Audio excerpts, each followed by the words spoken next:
Capacity काही ठिकाणी कमी होत होती, क्रिटिकल कॅडरमध्ये वेकन्सी क्रिएट होत होती. म्हणून राज्य शासनाने आपल्याला 835 पोस्ट वेगवेगळ्या ज्या आपण आयडेंटिफाय करून दिल्या होत्या, त्याच्यामध्ये मग अग्निशमन डिपार्टमेंट आलं, इंजिनियर झाले, सीए झाले, नर्सेस आहे, अशा वेगवेगळ्या कॅडरमध्ये लोकांची हे दिलेली आहे.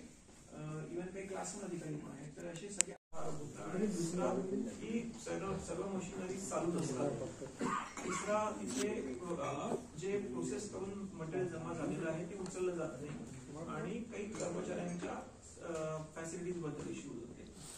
आता आम्ही स्वतः तिथे व्हिजिट केली तर एक गोष्टीमध्ये तथ्य होते की तिथे जे काही वेस्ट मटेरियल जमा झालेलं आहे ते ज्या पीडब्ल्यूडीने त्यांनी उचलायला पाहिजे होतं ते उचललं गेलेलं नाही. त्याच्यामुळे आता आम्ही नवीन कचरा घेण्यास बंद करायला सांगितलेलं आहे. जोपर्यंत जमा झालेलं मटेरियल जे आहे ते उचललं जात नाही तर त्यांना त्यासाठी महिनाभराच्या अवधी दिला आहे की ते पुढे क्लिअर करतील आणि मगच नवीन कचरा तिथे त्या प्रोसेसिंग प्लांटमध्ये टाकला जाईल. सेकंडली ती प्लांट व्यवस्थित चालू आहे किंवा नाही हे चेक करण्यासाठी एक तर आम्ही तिथे थर्ड पार्टीचे लोक जे आहेत ते नियुक्त करतोय, त्याचा खर्च कंपनीलाच आम्ही बाध्य करणार आहोत ते पे करायला. सेकंडली स्काडा सिस्टीम असते प्लांट रन करत असताना, जी मॉनिटर आपण हे करत असतो, त्याचे ऍक्सेस आम्ही आमच्याकडे घेणार आहोत.